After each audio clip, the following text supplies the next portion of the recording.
Hola a todos, bienvenidos a Filosofía Clase B, yo soy Oscar. Voy a responder un par de comentarios de la caja de comentarios. Me dicen, hablé de la injustificada mala prensa que tiene el Fondo Monetario Internacional y me dicen qué pienso de la mala prensa que tienen los impuestos. Es un caso parecido, es verdad, se ve el aspecto negativo de los impuestos y no su utilidad. Pero creo que hay un asunto acá. Decía un director de la FIP, la Oficina de Impuestos de Argentina, que la gente ve a los recaudadores de impuestos como asaltantes y se quejaba de esto, de esta imagen. Bueno, si no quieren que los vean como asaltantes, quizá no deberían aparecerle a la gente de atrás de un árbol con un pasamontaña en la cabeza y apuntándole con un revólver. O sea, si no quieren que la gente vea los impuestos como un robo, no debería parecerse tanto a un robo. Y en algunos casos lo es. En algunos casos lo es. Por ejemplo, las mal llamadas pensiones por alimentos, eso es el robo institucionalizado por el Estado. No es algo nuevo. Existieron las licencias de corso. No es la primera vez en la historia que el Estado delinque, que el Estado usa su poder para cometer lo mismo que sus leyes prohíben. ¿Cómo se deberían recaudar impuestos? Yo creo que hay una ley modelo en esto. Una ley muy antigua, en la Constitución de Solón, uno de los 7 sabios de Grecia. Solón dividió a la población en varias categorías según su fortuna. Fijó los impuestos para cada categoría. Y a la categoría más alta les impuso a cada uno mantener un barco de guerra. Esto era una fortuna, era aproximadamente el 80% de sus ingresos. En Argentina sería ilegal. Un impuesto no puede superar el 50% del patrimonio, el 50% de los ingresos, porque se considera una expropiación. Se puede hacer, pero hay que cumplir otros trámites. Se está expropiando, no estás cobrando un impuesto. Sin embargo, esta gente en la antigua Grecia, estos ricos, aceptaron ese impuesto. ¿Por qué? Porque con el 20% les alcanzaba para vivir como quería. Un tipo que puede pagar un barco de guerra solo, con que le quede un quinto de lo que gana, no se va a privar absolutamente de nada en este mundo. Y al mantener un barco de guerra, ganaba prestigio social, a lo que el dinero no le daba. Ya los pobres no lo veían por la calle como un explotador, como un tipo que el gato que cayó parado. Lo veían, este es uno de los que está... Este tipo paga un barco de guerra que está protegiendo a nuestra ciudad, que está protegiendo a mi familia. Era prestigioso el rico gracias a ese impuesto. Yo creo que esa ley es modelo. El impuesto no tiene que ir a un fondo, no tiene que ser un robo. Ese robo ir a un tesoro de Alibaba anónimo, donde nadie le importa de dónde salió cada moneda de oro, y de ahí un estado Papá Noel, un estado Santa Claus, un estado Rey Mago, salir a repartir lo que ha robado, este estado Robin Hood. Yo creo que no, yo creo que tiene que ser más directo el vínculo. La persona que está recibiendo el beneficio tiene que saber de dónde proceden los fondos que originan esos beneficios, que financian esos beneficios. Esto es socialmente útil.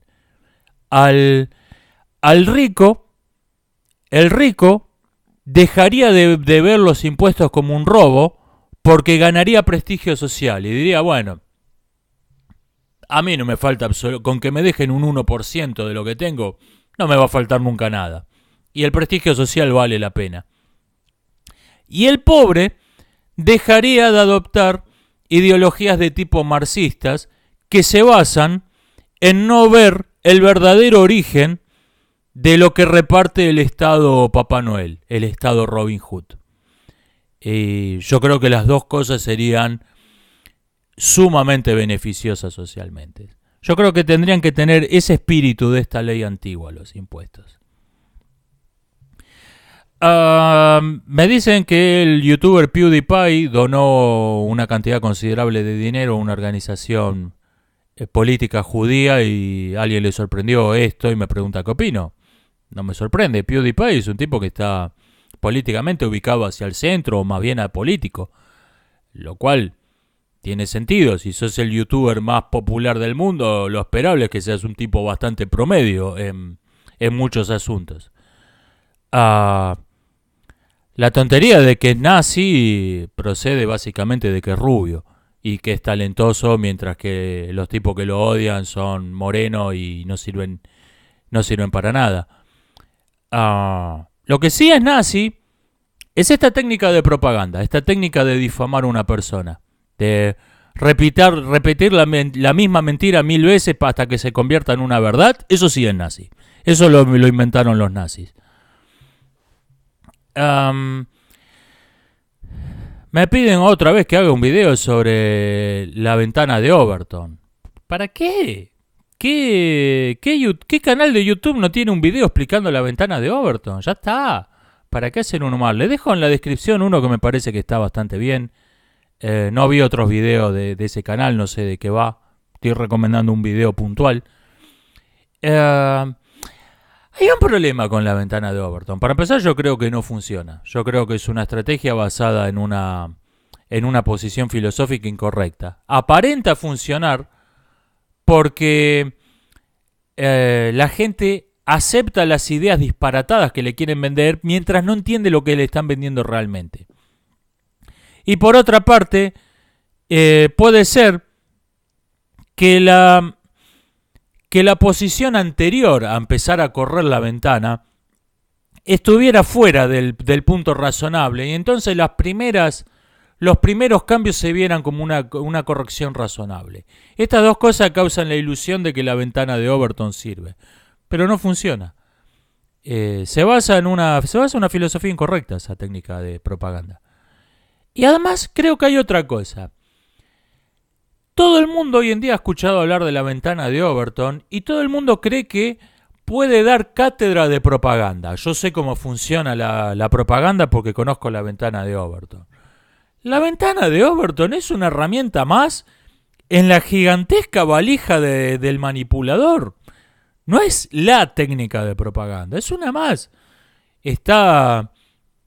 La estrategia de la gradualidad es básicamente la ventana de Overton. Es su esencia. La ventana de Overton es un refinamiento de la estrategia de la gradualidad. Está la estrategia del shock, que es lo contrario de la estrategia de la gradualidad, cuando un sistema que nunca sería aceptado gradualmente se impone de golpe aprovechando la confusión general generada por una guerra, un atentado terrorista, un desastre natural, cualquier cosa, incluso se lo puede provocar el mismo gobierno que quiere imponer esta medida de shock, puede provocar el mismo, como se sospecha que hizo el gobierno de Estados Unidos el 11 de septiembre de 2001. Y si no, si ese atentado fue realizado por unos chiflados como los del Club de la Pelea, da lo mismo. El gobierno ya tenía preparado su paquete de medidas impopulares para imponerlas todas juntas tan pronto como algo distrajera y dejara en shock a todo el mundo. Da igual si fueron ellos o no, la práctica es la misma. Por ejemplo, el gobierno de Sri Lanka tiene su propia Patriot Act que impuso después del tsunami de 2008.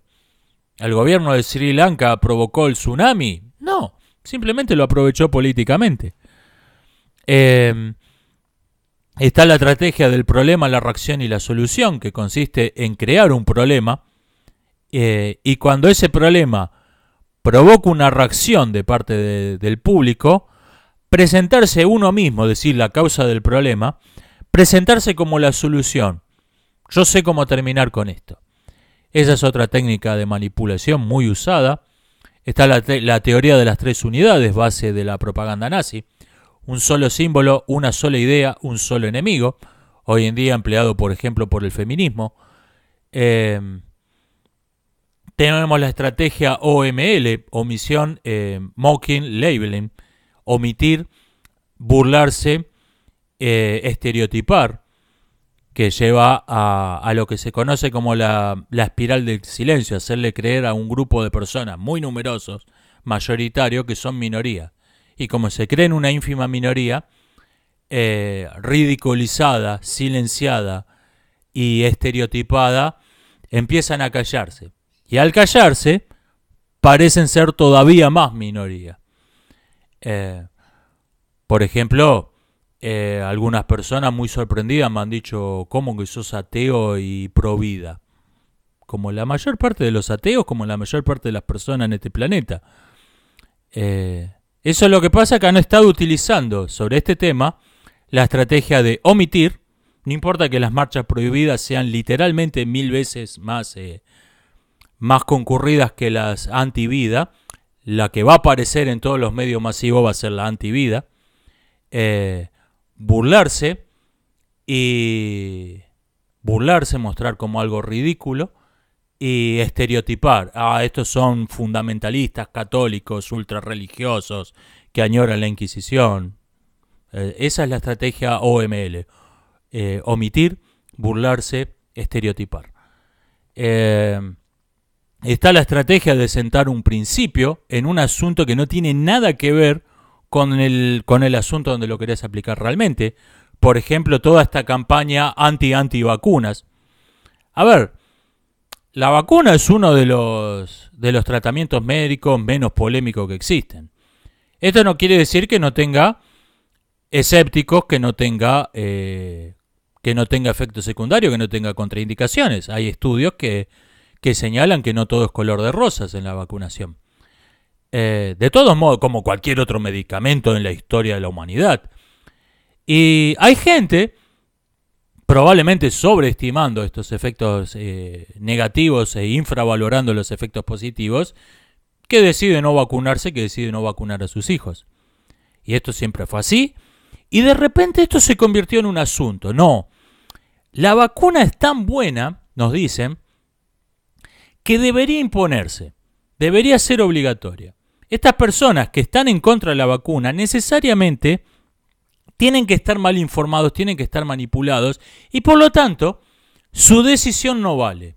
Nosotros que somos la minoría de la élite de iluminados que vemos este canal de divulgación en YouTube y lo cual nos convierte en seres superiores al resto de la humanidad, somos lo que sabemos de verdad, lo buena que es la vacuna y por lo tanto deberíamos imponerla. La decisión del que dice yo no me voy a vacunar no debería ser respetada. ¿Por qué le importa tanto la vacunación a esta gente? Respuesta, les importa una mierda. Lo que están haciendo es imponer un principio. Es imponer la idea de que cuando una élite de iluminados, basándose en la ciencia, en la omnipotente y sabia ciencia, ha descubierto algo tan bueno que nadie debería poder rechazar, tiene el derecho de imponerlo por la fuerza.